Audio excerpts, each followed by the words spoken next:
तो वर्तमान में गंगा और उनका महत्व काशी में एक परंपरा की तरह संचालित हो रही है, लेकिन अभी भी ज्यादातर लोग गंगा के असली महत्व को नहीं पहचानते हैं, नहीं समझते हैं। तो उस संदर्भ में आपका क्या कहना है?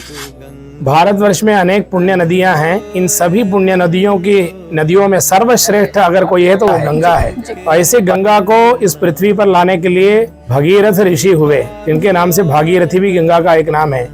उनकी हजारों पीढ़ियां तपस्या करने के बाद भगीरथ जी के भगीरथ प्रयास से भूलोक पर गंगा जी आई है। गंगा तीर पर आप अन्यत्र कहीं भी कोई भी जप पूजा अगर करते हैं, अनेक वर्षों तक करने पर जो आपको फल मिलता है, काशी में कुछ ही क्षणों में गंगा तीर पर अगर आप जप पुण्य करते हैं, कोई भी कार्य करते हैं, तो गंगा में स्नान करने से बड़े बड़े महायज्ञ के फल बताए गए हैं। इतना महत्वपूर्ण गंगा जी है। आज वर्तमान स्थिति में लोग पर्यटन के रूप में जो काशी आते हैं, उनको निश्चित यह समझना चाहिए कि यह एक क्रीड़ा का स्थल नहीं है। यह गंगा जी जो है, इसके लिए हमारे पूर्वजों ने प्राण का त्याग किया है, तब जाके भूलोक पर ये गंगा आई है माँ।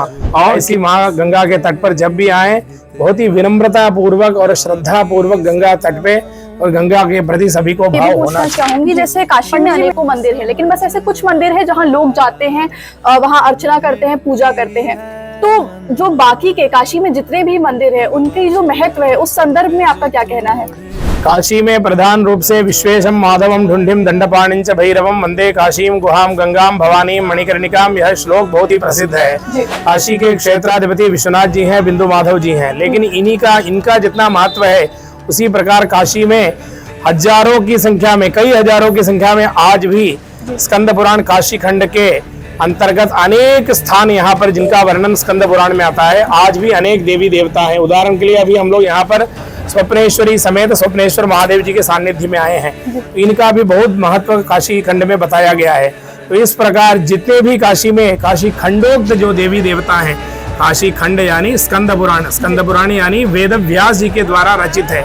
और वह ग्रंथ हजारों वर्ष पहले, कई हजारों वर्ष पूर्व में व्यास जी ने उस ग्रंथ की रचना की। उस ग्रंथ में अगर वह देवता का वर्णन है, तो उनका इतना महत्व है, हमको समझना है। तो इसलिए काशी में विश्वनाथ जी तो प्रधान ही हैं, बिंदु माधव जी ही हैं, लेकिन उसी प्रकार जितने भी गंडोक्त देवता हैं, इनका भी महत्व काशी विश्वनाथ जी से किसी भी प्रकार कम नहीं है।